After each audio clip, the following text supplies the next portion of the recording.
Lundi 26 mars 2018, ici Éric Latour et bienvenue à Saint-Jean-sur-Richelieu. Oui, c'est vrai, la semaine dernière, on parlait à nouveau des terrains de golf, mais il y a d'autres sujets qui ont retenu l'attention, notamment l'International de Montgolfière de Saint-Jean-sur-Richelieu. Le Conseil a voté une résolution visant à injecter un 400 000 $ additionnel, ce qui porte à 1 million et plus la contribution de la Ville de Saint-Jean pour son festival, et ce, principalement pour la 35e édition, avec l'arrivée d'une journée citoyenne.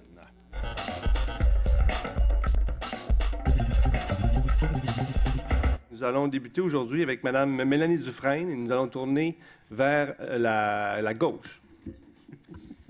Alors, bonsoir. J'aimerais, dans un premier temps, parler de la fluidité du trafic autour du Pont-Gouin. Donc, j'ai eu plusieurs textos concernant différentes problématiques autour des heures de pointe, une certaine congestion. Alors, on le fait regarder. Au niveau des feux de circulation, il y avait une pièce manquante provoquant une désynchronisation des lumières. Donc, ça, c'est à être arrangé incessamment. Et puis, on est là, on regarde la circulation. Les policiers sont là aussi pour faire des comptes rendus. J'apprécie vos textos. J'apprécie vos commentaires. Donc, continuez à me les envoyer si vous voyez qu'il y a quelque chose qui ne fonctionne pas. Dans un deuxième temps, j'aimerais parler de l'article dans le Canada français qui traitait sur les ressources pour les personnes itinérantes. J'aimerais ouvrir le débat parce que ça a suscité plusieurs questionnements. Puis c'est sûr que moi aussi, j'ai une opinion autour de ça. Puis j'aimerais en parler davantage. Alors, j'ai visité cet immeuble en janvier. La date où tous les résidents devaient avoir évacué l'endroit, puis ça sent la misère. Je ne sais pas si vous avez déjà senti l'odeur de la misère là, entre des murs, mais ça sent pas bon. À un tel point que je n'ai pas été capable de visiter le 3e étage de cet immeuble-là. Les résidents dans cet immeuble qui habitaient là, méritaient même pas d'habiter là. Même pas mon chien, même pas un chien ou un chat mériterait d'habiter dans des logements comme ça. Manifestement insalubres, plusieurs personnes ont été victimes d'horreurs et ces horreurs ont été transposées sur la place publique. Je parle de fusillades, je parle de drogue, je parle de séquestration, qui sont des exemples de ces horreurs qui ont été senties par mes résidents autour, qui ont vu toutes ces activités-là, puis ça pendant plusieurs années. La Ville n'est pas un gestionnaire en immobilier. Puis par chance qu'on a des projets de redéveloppement au centre-ville, qu'on s'est porté acquéreur de ce bâtiment afin d'apporter un nouveau projet qui va être porteur pour le secteur. Ça peut être un parc, ça peut être une ouverture, ça peut être du stationnement. Bref, les idées sont encore sur la table. Effectivement, les gens ont dû quitter cet établissement pour un meilleur logement, j'espère, mais j'en doute fort bien. La Ville ne peut pas acheter tous les immeubles en état lamentable, mais on peut peut-être resserrer nos règles afin d'obliger les propriétaires de multilogements d'offrir des logements adéquats. Je pense que la régie du logement aussi pourrait en faire autant. La municipalité a un intérêt à ce que les propriétaires de bâtiments s'occupent de leur infrastructure afin d'éviter la détériorisation de ces derniers. Souvent, on parle de propreté de nos rues, surtout au centre-ville. J'en ai parlé les dernières semaines. Puis, les citoyens sont exigeants aussi envers la Ville. Ils veulent qu'on garde notre ville propre. On veut que les balcons, les façades de maisons soient propres. On veut que les arrières et les devantures de maisons soient propres aussi. Pourquoi? Parce que c'est ce qui identifie le quartier. C'est juste normal. Puis je pense qu'à la limite, avoir des règles, de resserrer des règles pour l'intérieur de nos murs, je pense que ça serait du moins un minimum. Puis présentement, on n'a pas de règles pour ça. Nous avons une réserve pour faire démolir ce bâtiment-là. Et je crois que nous devons aller de l'avant avec ce bâtiment en question. Réhabiliter cet immeuble n'est pas envisageable, et c'est mon humble opinion, à moins de tout démolir et de refaire les murs au complet. Loin de moi de vouloir me départir d'un bâtiment patrimonial, mais comme je vous dis, pour l'avoir visité, il n'y a rien de patrimonial à l'intérieur de ça. Puis je peux vous assurer, je reviens sur l'odeur de la misère noire, là, ça ne s'envole pas comme ça, puis je vous le dis que ça transpire d'un mur, même si c'est repeint. En ce qui concerne la démarche pour offrir un gîte de courte durée aux personnes itinérantes, je trouve le projet formidable. C'est un besoin dans notre ville. Puis le milieu communautaire se regroupe présentement, puis il y a beaucoup de discussions afin de réaliser un projet intéressant. Avec la participation de la ville, je pense que c'est un beau projet qui pourrait être porteur pour notre communauté. Puis j'encourage la continuité des pourparlers en regard des ressources temporaires pour pallier aux personnes itinérantes ou dans le besoin. J'aurais même des suggestions que je pourrais apporter. Et je félicite aussi les gens qui sont impliqués dans ce dossier sensible. J'aimerais aussi que la Ville resserre ses règlements en regard de la maintenance des bâtiments, surtout les multilogements et les bâtiments patrimoniaux, pour éviter qu'ils se détériorent davantage.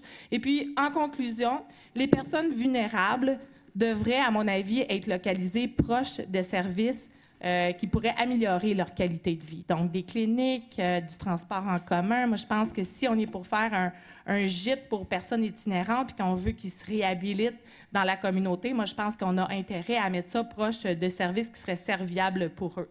La réflexion d'un bâtiment comme celui du 175 Champlain, moi, j'y crois pas. On a mis une réserve de 300 000 pour sa démolition. Puis je pense que si jamais on fait une étude pour savoir comment ça coûterait le réhabiliter, moi, je pense que c'est impensable que les payeurs de taxes payent pour ça. Finalement, j'aimerais souligner que le mandat de la Ville, c'est s'assurer de la sécurité, de la propreté de ses rues, de ses parcs et de ses milieux de vie. Je vous remercie. Bonne soirée.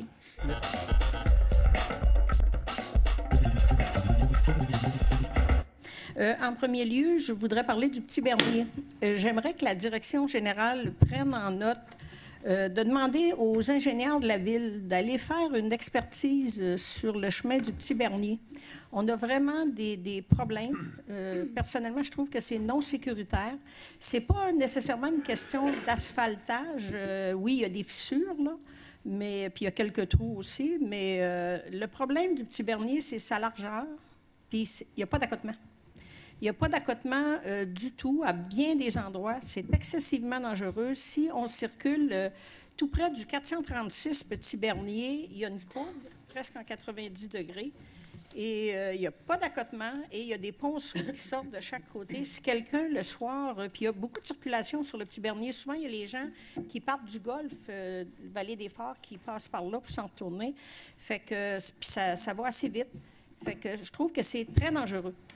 J'ai eu une rencontre la semaine passée avec 7-8 citoyens, puis je l'avais constaté avant, puis je l'avais déjà rapporté dans ma chaîne. Mais là, j'aimerais vraiment qu'on aille voir l'état du Petit Bernier, puis qu'on fasse une expertise, puis qu'on nous fasse des recommandations. Je sais qu'il ne se fera rien en 2017, là, mais il faut partir en quelque part, puis j'aimerais qu'on parte là.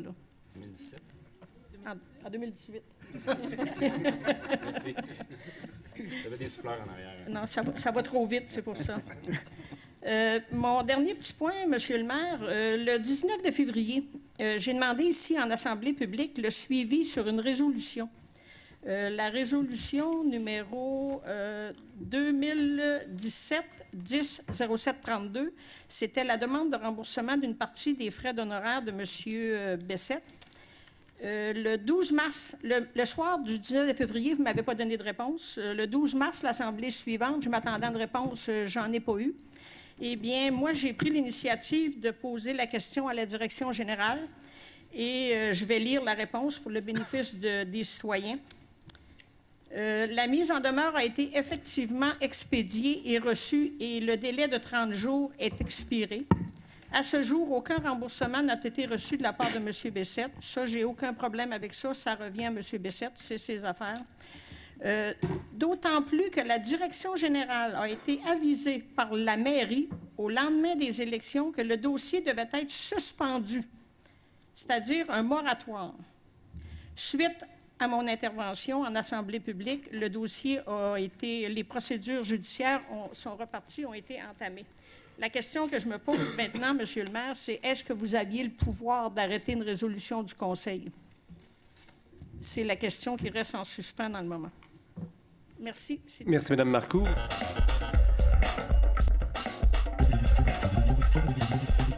Monsieur Yann Langlois.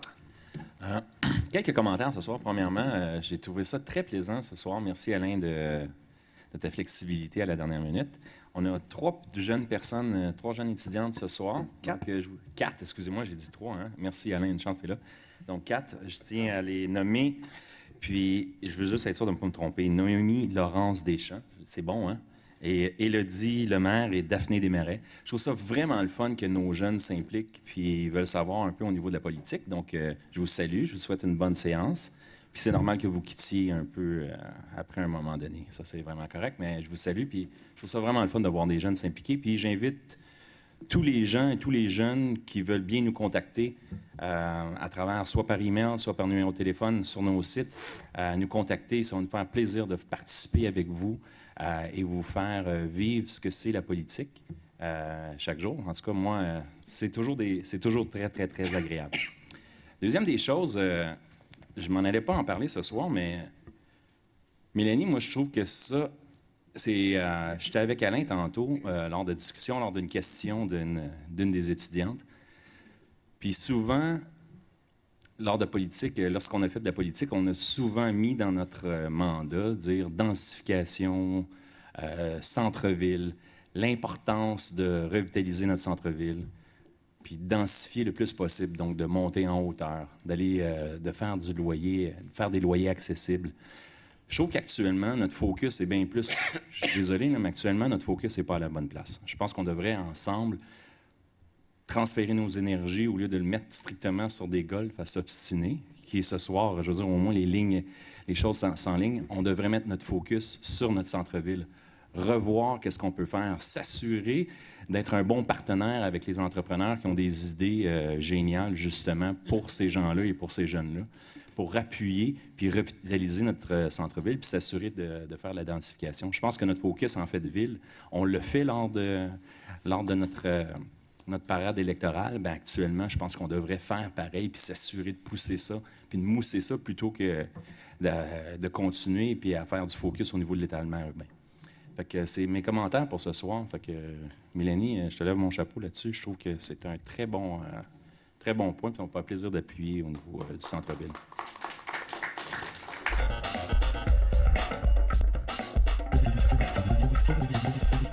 Monsieur François Auger. Oui, un seul point, Monsieur le maire. L'aspect du Haut-Richelieu a entamé présentement une consultation d'un milieu culturel, à savoir leurs besoins en locaux de pratique, d'exposition, en lieu de rencontre. Donc, j'invite les organismes culturels de la région à participer en grand nombre à cette consultation-là, de façon à avoir une image claire de ce sont quoi les besoins pour nos gens de la culture. C'est tout, merci. Bonne soirée.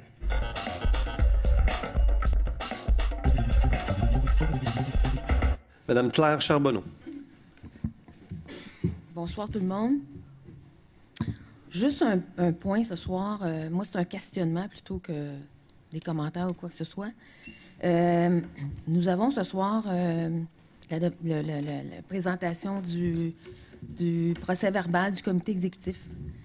Moi, je me pose une question concernant l'ajout de la résolution CE-2018-02-0065.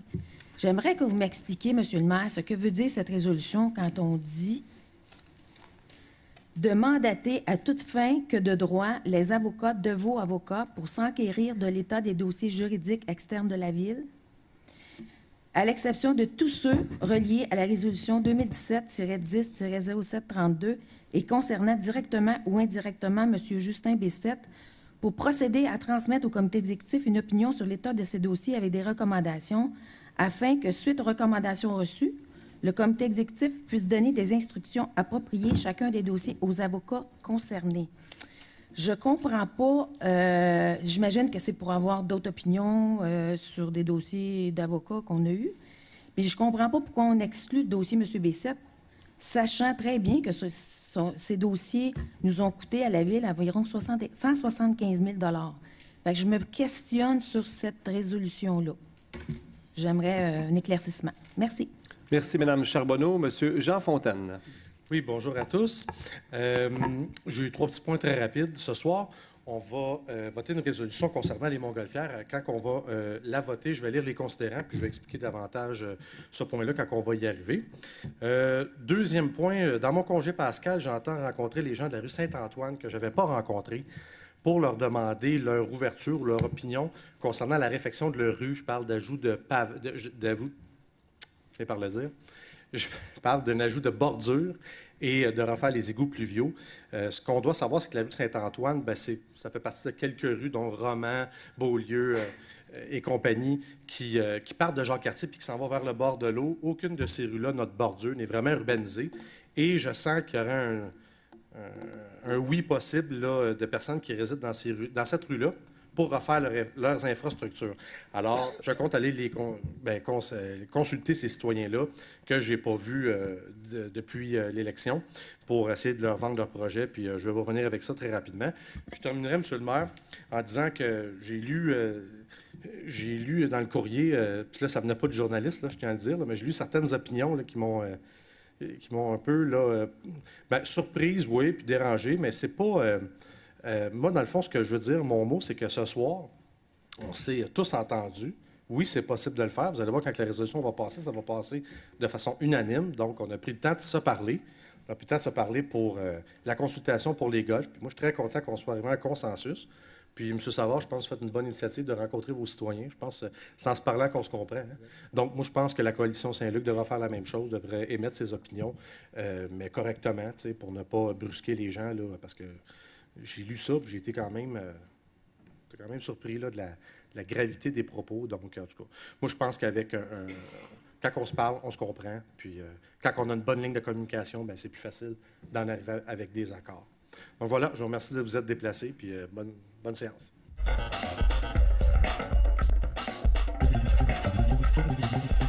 Nous allons voter une résolution pour le Festival des Montgolfières.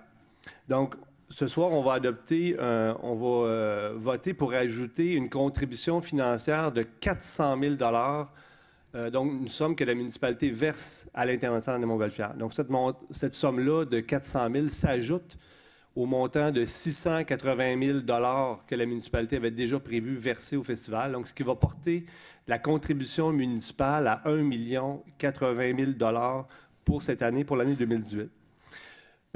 C'est notre volonté, là, cette année, on souligne le 35e anniversaire de l'International. C'est un événement qui est important, pour notre municipalité. Et je pense que c'est important que la municipalité aille de l'avant avec cette contribution-là. Vous savez, dans le passé, ça n'a pas toujours été facile au niveau de la météo. L'année passée, malgré la météo, on a quand même eu un succès populaire avec un achalandage de plus de 300 000 personnes.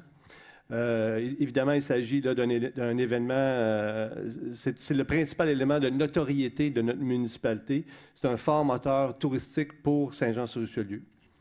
Donc, par contre, avec cette contribution-là, la municipalité, on est en droit de préciser certains nombres d'attentes à l'endroit de l'International des Montgolfières.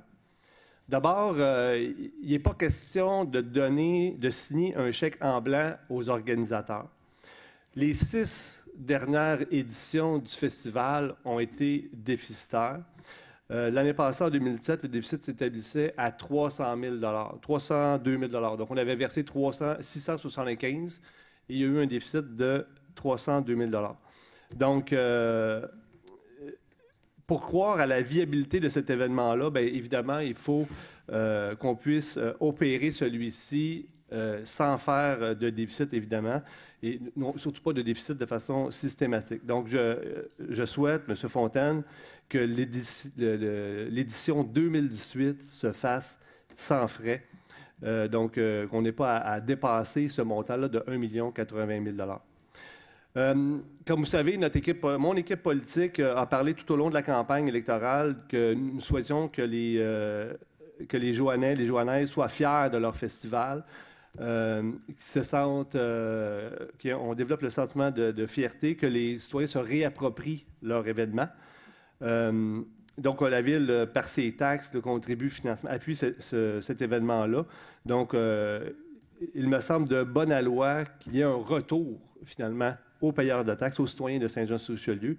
Et l'organisation du festival, actuellement, travaille à développer une offre particulière pour tous les citoyens de Saint-Jean-sur-Richelieu.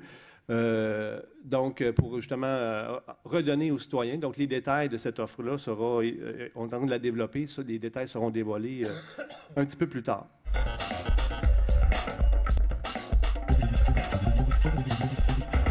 Monsieur Rebello. Bonsoir, mesdames et messieurs, conseillers. Vous n'êtes pas citoyen de Saint-Jean, donc votre adresse, s'il vous plaît. C'est rue Saint-Hubert. Oui, merci beaucoup de me donner de me donner ce privilège. Je suis bien heureux d'être avec vous ce soir. Pas beaucoup de temps, donc je vais aller tout de suite à l'essentiel. Vous avez entendu parler du projet, donc il s'agit d'un train Montréal, Saint-Jean, Farnham, Bromont, Magog, Sherbrooke. Donc, ça a plusieurs fonctions. On peut, pour les gens de Saint-Jean, pour aller à Montréal travailler, mais pour aller aussi faire du ski à Bromont, par exemple, comme les gens de Bromont pourraient venir à Saint-Jean voir de la famille de la fin de semaine ou sortir. Donc, ça a beaucoup de fonctions. Ce qui est important aussi de voir, c'est que vous savez, vous avez un beau service d'autobus, je pense que c'est développé dans les dernières années, sauf que là, avec le nouveau pont Champlain, il n'y aura plus de voies réservées. Donc, l'accès au centre-ville, oui, ça peut se faire indirectement par le REM à Brossard, mais pour certains, ça pourrait être bien aussi d'avoir un accès directement au centre-ville par le train, parce que nous, on va pouvoir maintenir, dans le fond, cet accès-là au centre-ville. L'autre point important aussi, c'est que ça connecte votre centre-ville, qui est un joyau, à mon avis, c'est vraiment beau. Il y a vraiment un énorme potentiel dans le centre-ville de Saint-Jean. Puis d'être connecté au centre-ville de Montréal, c'est évident que ça amènerait un boom important au niveau du développement du centre-ville. D'ailleurs, nos prévisions donnent une hausse de valeur foncière de plus de 3 % pour le Vieux-Saint-Jean si on implantait un train. On parle d'un train aussi assez fréquent, 5 trains par jour aller-retour. Combien ça coûte? Le budget de l'évaluation, vous l'avez eu, les conseillers, on parle de 90 millions, l'investissement au départ. Le montant qui est demandé aux villes, c'est 8 millions sur le 90 millions, donc moins de 10 %. Le reste va venir du secteur privé, le propriétaire des voies, mais aussi Québec, Ottawa, des taxes qu'on paye sur l'essence. Il faut aller chercher cet argent-là pour que ça revienne dans la région. Le 8 millions des villes est partagé selon l'achalandage prévu. La part de Saint-Jean, on parle de 1,2 million sur 10 ans, 120 000 par année. Bromont a déjà voté son million. Farnham a voté son 450 000 en fonction de leur part d'achalandage. Donc, on travaille avec Magog, Sherbrooke, puis on aimerait ça aussi travailler avec Saint-Jean pour que ça se concrétise. Je comprends que Saint-Jean a des autobus, puis c'est une banlieue, donc il y a des besoins importants, puis je comprends ça. Maintenant, nous, aujourd'hui, j'aimerais ça que le Conseil prenne acte, dans le fond, de la lettre qu'on a transmise, là, qui soumet des propositions qui coûteraient, en fait, rien à partir des budgets actuels. Je vous explique rapidement. Bon, une option, ce serait que la Ville de Saint-Jean mette de l'argent, mais essentiellement dans les aspects de sécurité qu'on a besoin pour le train de passagers, mais qui vont aider aussi à des problèmes actuels. Par exemple, l'installation de barrières. On sait qu'une des raisons pourquoi les trains sifflent dans le Vieux-Saint-Jean, c'est le fait qu'il n'y a pas de barrières. Les conducteurs de train doivent siffler quand il n'y a pas de barrière. Donc, si on mettait de l'argent, la Ville de Saint-Jean mettait de l'argent sur les barrières, ça pourrait représenter facilement 1 million, donc une partie importante de la contribution. Puis c'est des choses qu'on aurait besoin de faire de toute façon pour le train de passagers. Deuxième option, vous avez vu dans le journal, ça m'a surpris d'ailleurs, les gens du groupe Lobato, José Lobato, qui a dit, moi j'ai mes condos, là, je suis en train de finir ma première phase, mais s'il y avait une deuxième phase dans le Vieux, nous autres, on irait sur les 70 autres condos. Bien sûr, 70 condos dans le Vieux, là, c'est 200 000 de taxes pour la Ville en partant.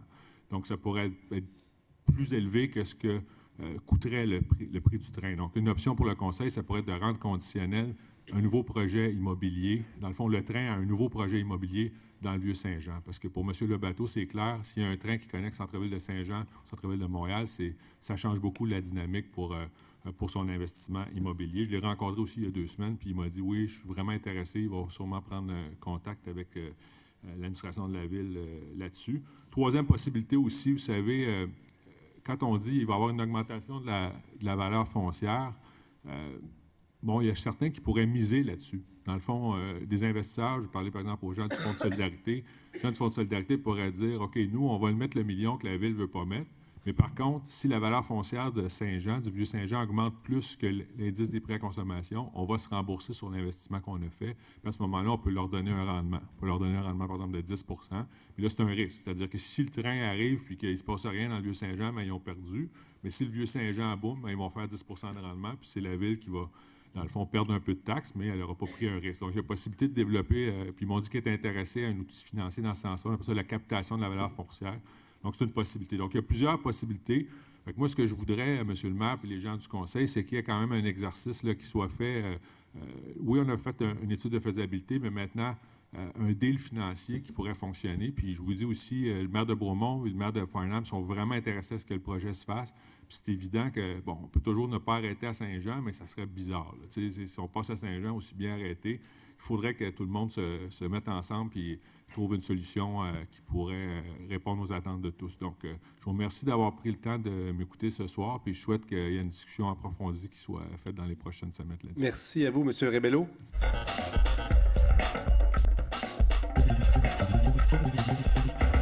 Madame Marcoux, Madame Charbonneau, j'ai omis de répondre à vos questions tantôt. Est-ce que vous me permettez de revenir sur mon tour de table pour vous répondre à vos questions? Pas de problème. Donc, excusez-moi. Madame Marcoux, vous m'avez demandé à savoir, à mon arrivée en poste, pourquoi j'avais suspendu le dossier judiciaire de M. Bessette. C'est pas tout à fait exact. Ce qui est exact, c'est à mon arrivée au conseil municipal, j'ai demandé justement de suspendre l'ensemble des procédures judiciaires, non pas seulement le dossier de M. Bessette, mais tous les dossiers judiciaires de la municipalité.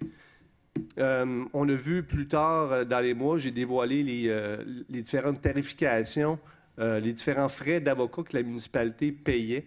Au cours du dernier mandat, donc juste le mandat qui me précède, la municipalité a dépensé environ 4 millions de dollars en honoraires d'avocats externes.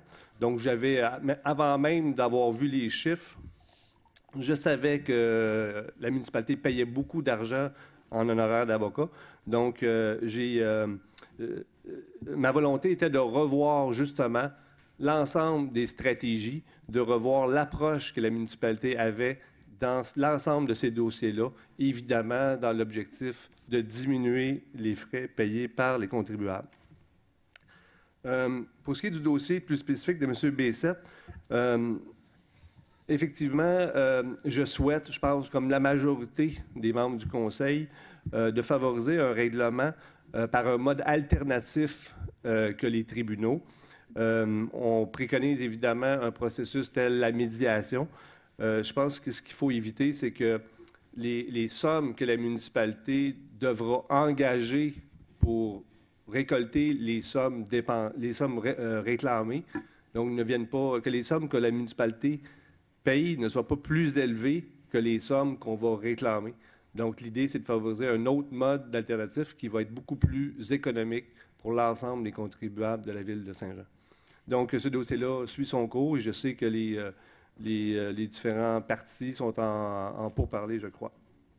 Donc, pour ce qui est de votre question, Mme Charbonneau, à l'effet de pourquoi on a mandaté une firme d'avocats, c'est justement dans cet esprit-là, dans l'esprit de diminuer l'ensemble des honoraires d'avocats payés par la municipalité. On a demandé à une firme de revisiter, de revoir justement l'ensemble des dossiers de la municipalité pour revoir justement l'approche et les stratégies de la municipalité et de faire des recommandations, si nécessaire, au comité exécutif. Donc voilà. Ma question était aussi, pourquoi avoir retiré le dossier de M. Bessette dans cette résolution? C'est qu'on ne souhaitait pas, comme je vous disais, on souhaitait... le conseil municipal a voté une résolution spécifique relativement au dossier de M. Bessette pour privilégier un mode alternatif, justement, à l'extérieur des tribunaux.